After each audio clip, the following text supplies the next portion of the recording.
ایک خیر کا راستہ ہے، ایک شر کا راستہ ہے۔ اللہ تعالیٰ نے انسان کے اندر صلاحیت دونوں چیزوں کی رکھ دی، خیر کی صلاحیت بھی ہے، شر کی صلاحیت بھی ہے۔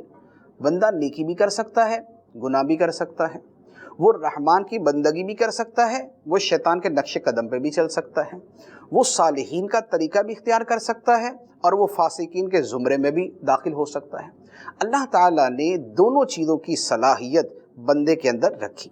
چنانچہ قرآن پاک میں ہے، اللہ تعالیٰ نے ارشاد فرمایا وَالنَّفْسِ وَمَا سَوَّاهَا فَأَلْهَمَهَا فُجُورَهَا وَتَقْوَاهَا قَدْ أَفْلَحَ مَنْ زَكَّاهَا وَقَدْ خَابَ مَنْ دَسَّاهَا۔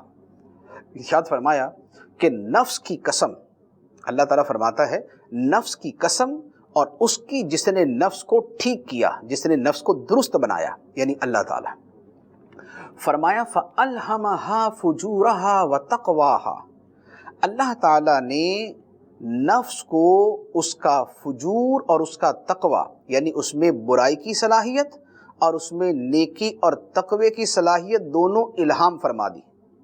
فَأَلْهَمَهَا فُجُورَهَا وَتَقْوَاهَا، الہام کر دی، یعنی اس کے اندر بائی ڈیفالٹ اللہ تعالیٰ نے اس کے اندر یہ بات ڈال دی کہ چاہے تو نیکی کرے، چاہے تو برائی کرے۔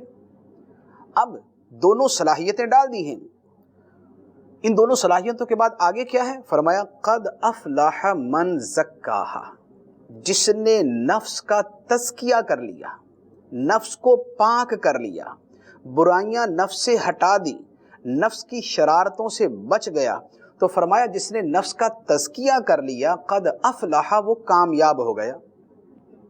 وقد خاب من دساہا، اور جس نے اپنے نفس کو مٹی میں ملا دیا، یعنی خواہشات کے اندر ڈبو دیا اور گناہوں میں پڑ گیا اور لذتوں میں پڑ گیا، فرمایا وقد خابا، وہ ناکام ہو گیا، وہ نامراد ہو گیا۔